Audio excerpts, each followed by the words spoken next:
Do we need to move? Eventually. Yeah. That's the one constant is Yeah. you always have to move. Yeah. I've never sat in a chair like, perfect. That's never happened. Like, oh my God.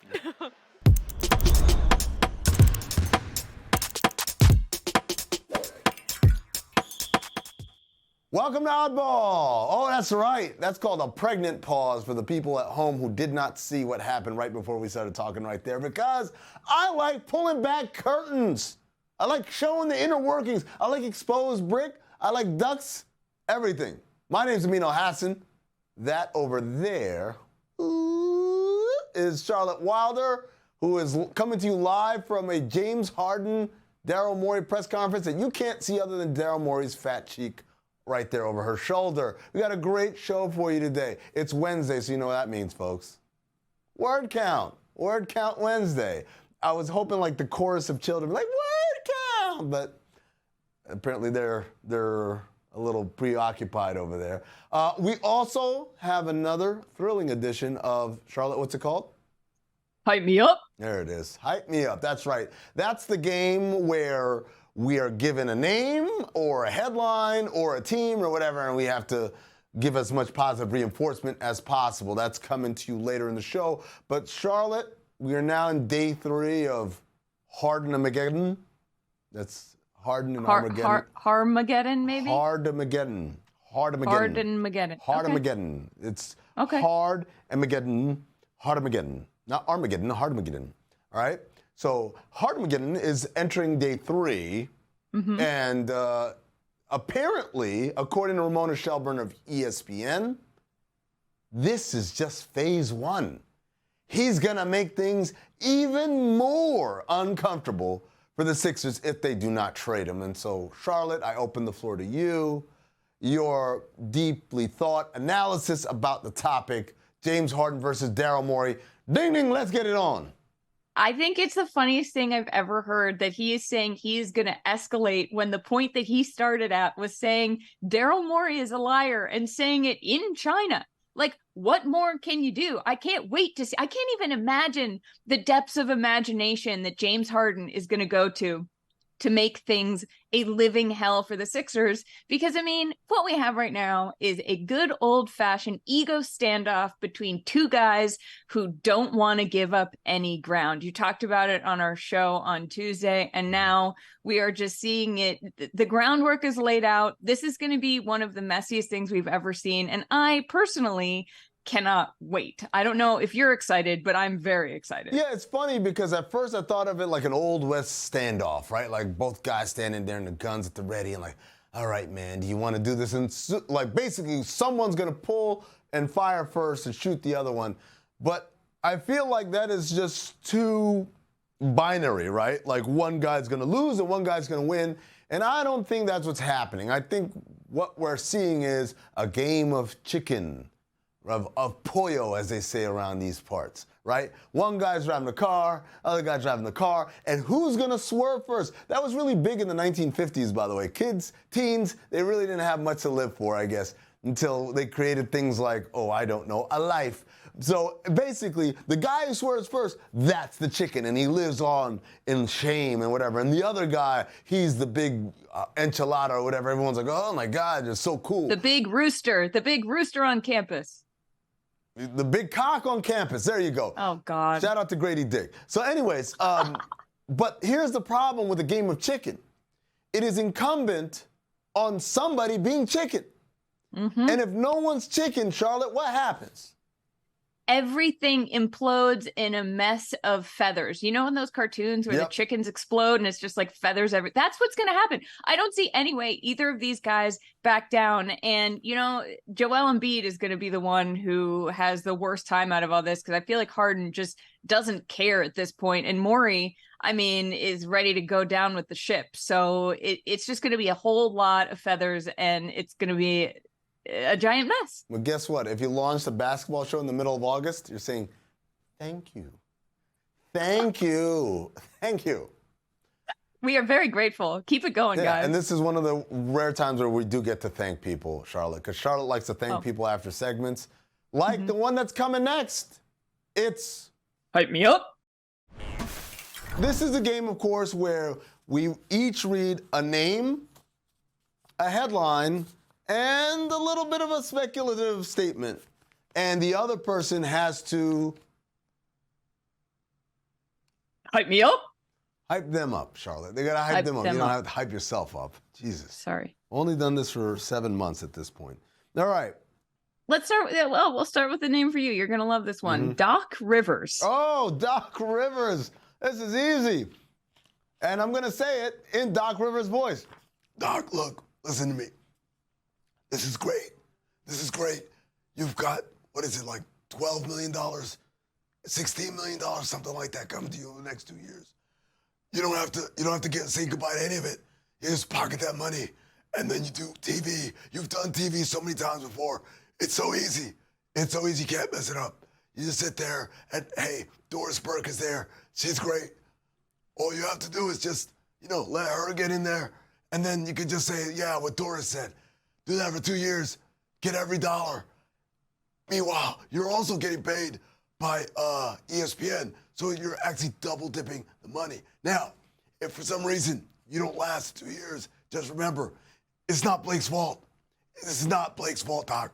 All right? So go ahead, get him. That voice, it starts to sound normal. Like when you do it long enough, I'm like, oh, that's just how Amin talks now. But it's not. It's Vegas. It's still in Vegas. Actually, that's why. Because we started the show in Vegas, and that's how I really got to know you. Oh, the show is still in Vegas, by the way. I don't know. Oh, sorry. We have never left Las Vegas. This is just an alternative timeline here. All right. The statement for you. This is a headline, a real headline, Charlotte. Dwight Howard admits he left the Lakers because he thought James Harden was a younger version of Kobe Bryant. Okay. Damn. Dwight, you in trouble now. Okay. Dwight, people might make fun of you for this, but I think that you were just seeing the truth that maybe we are all blind to. Maybe James Harden actually is the second coming of Kobe Bryant, and he's just playing the really, really, really long game. He's getting our expectations of him, especially in the playoffs, as low as he possibly can. And then the next team he goes to, the next 5 teams he goes to, he's going to wait till the end of the career and he's going to pop off and he's going to win 4 titles. So, Dwight, I totally see how this could be your reasoning, and there's nothing at all wrong with what you thought. I'm beginning to think Charlotte doesn't understand the premise of the game. Diana Taurasi became the first WNBA player to notch 10,000 points. Oh, this one's easy, man. So I worked with Diana Taurasi in Phoenix. We won 2 WNBA championships. That's right, the first 2 in franchise history, including I was the head video coordinator for the Mercury on that first one, so I cut all the film and everything like that. Still waiting on my playoff bonus, by the way, Mercury, anytime now, or a ring, either or, but I digress. DT, you've always been awesome. You've always been an incredible, versatile scorer, and here's the crazy thing. I don't think you're done yet. I think you've got another 10,000 in you. Just keep playing. You know what you need to do? Stop taking those European off seasons, playing over there in Europe. Just chill, relax, start counting your Nike money, and then just focus everything on the 3 months of WNBA play. That's right, ladies and gentlemen. She scored 10,000 points while playing year-round with no time off. Are you kidding me? Imagine that. Like everyone else gets an off season to rest and relax and rehabilitate and watch film and get better at the game. She doesn't have that. She's got to keep working round the clock. So imagine how many points she would have scored in the WNBA if she didn't have to play all those long months over there in Russia and Turkey and everywhere else. She would be so refreshed, she would absolutely annihilate the league. Well, guess what, DT? That time is now. The road to 20,000 starts today. That's how you hype someone up. Just let's pay WNBA players so that they don't have to do that. Charlotte, your speculative statement is Rockets 21-year-old Jalen Green seen with 38-year-old Basketball Wives LA reality star DRAYA Michele. Take it away. I'm sorry. Floor is yours. I'm reading Rocket 21-year-old. This is a hypothetical? This is ripped from the headlines from our producer, Dick Wolf. Wait, so was the Dwight one a hypothetical? No, this isn't a hypothetical. It's a speculative statement, according to Dick Wolf, who rips things straight from the headlines for his Law & Order SVU topics here. I don't know who DRAYA Michele is. I don't know who DRAYA. Do you know who DRAYA Michele is? She's a reality star on Basketball Wives LA. It's right there in the card. Yeah, but I know nothing about her. Can I Google her? She's 38 years old. All right. Well, look, She's very huge pretty. Look, Jalen, this is an awesome way to build up your profile. Definitely get involved with a reality star, because then you're going to be talked about everywhere, and you are going to be, your brand is going to skyrocket. You're going to get all sorts of endorsements. Think of the social media stuff you can do with DRAYA Michele on your arm. I don't know. Is she on Instagram? Who's to say? This is great all around. Amin, I'm all for it. Is she on Instagram? Read the last one. Here's a headline or a speculation. I don't know at this point. Grady Dick competing against Wembanyama and Scoot for Rookie of the Year. Oh, here we go. Hey, look, Dick, nobody's bigger than you, baby. Oh my God. This is what you got to know. First of all, when you compare to Victor Wembanyama, you don't got to worry about him. There's no way he can go as hard as you can. You are the man. You got it. You've got a motor inside you that just won't quit. You keep going and going and going, and you're not afraid to keep pounding and pounding and pounding the rock until you get to where you hit the money shot. That's your game. And as far as Scoot, look, nobody likes someone who's too quick, right? Scoot might be a little too quick. You take your time. You make it last. And I think that you're not only going to win Rookie of the Year, you're going to go long. You're going to be a better Rookie of the Year than anyone's ever been, because you've got the balls. Oh, my God. Are you done? That's how you hype someone up. No, that's how you make a lot of dick jokes. What? I hate how impressed I am that you thought of those off the top of your head. Imagine if they give us time to write these. So, all right. Thank you for, no, not thank you. Uh-huh. That was another edition of Hype Me Up. It's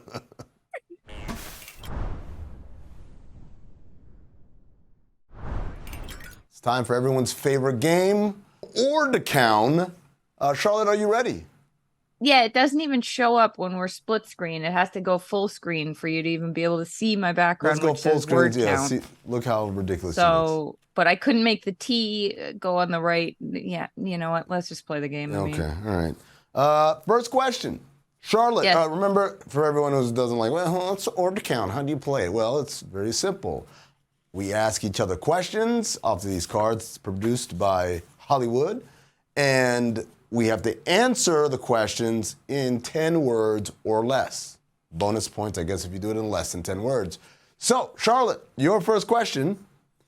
Where does Paul Pierce stand amongst Celtics greats? This is a great question because it comes off the heels of his appearance on the Cameron and May show, It Is What It Is. And they asked him, are you the greatest Celtic of all time? And he said no. And then they started asking him specific names. Are you better than him? Are you better than him? So Charlotte, as a daughter of the New England area, where does Paul Pierce stand amongst the Celtics greats?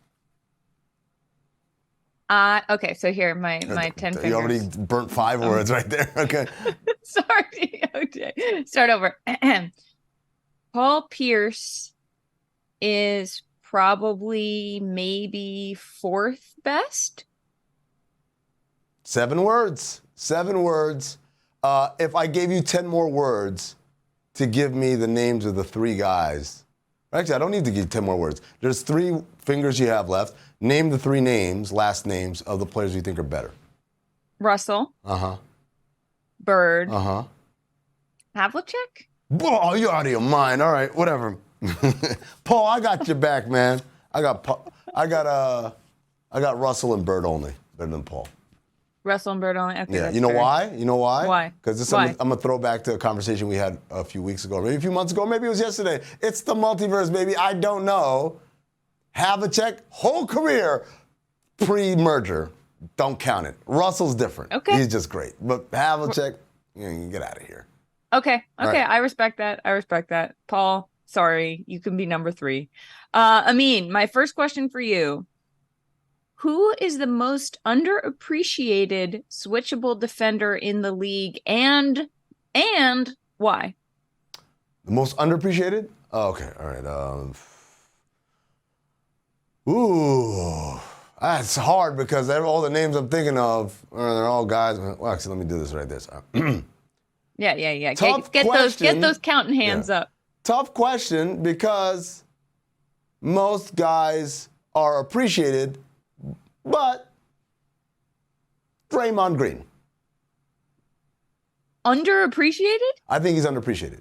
I have to hear it all the time when people are like, what? He got $100 million and he got Jordan Poole traded and all that stuff. I was like, no. He didn't get $100 million for nothing, and he didn't get $100 million and got Jordan Poole traded. He is the greatest defensive player we have in our league. And people seem to forget that whenever I say Draymond Green's a Hall of Famer, people are like, oh, what has he done? Because they keep looking at his 6 points a game. But it's funny, even within that, like Ben Wallace averaged like 6 points a game, but no one questioned his impact defensively. But because Draymond isn't a physical Adonis like Ben Wallace was, and because Draymond, let's face it, is a bit mouthy, right? When Ben Wallace was kind of a stoic kind of oak tree of a man, Draymond gets a lot of undue criticism, and people tend to, as a result of not liking him, want to erase the things that he's legitimately all-time great at, and he is an all-time great defensive player. Underrated, Charlotte Wilder. Bang. Wow, I respect it. All right, hit me. I'm ready for word count. All right.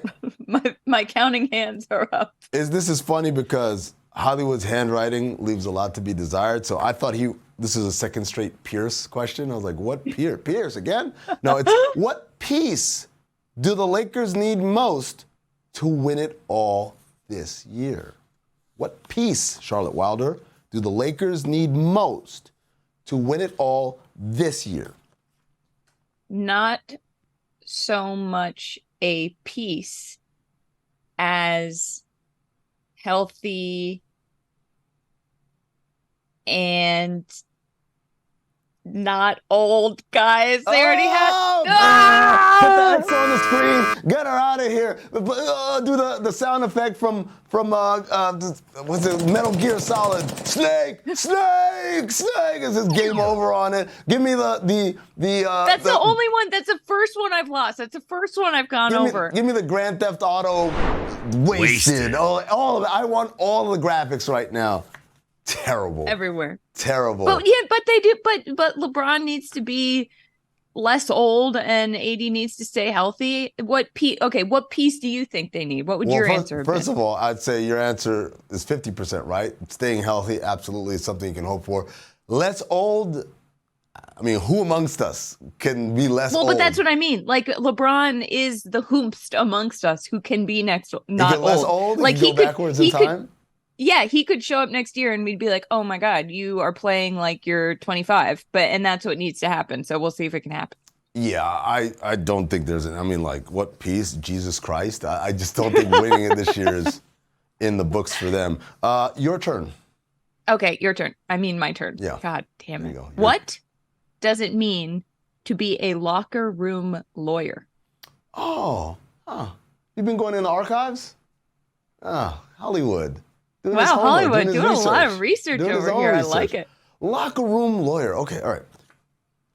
Locker room lawyers are smart, charismatic, and have some basketball credibility.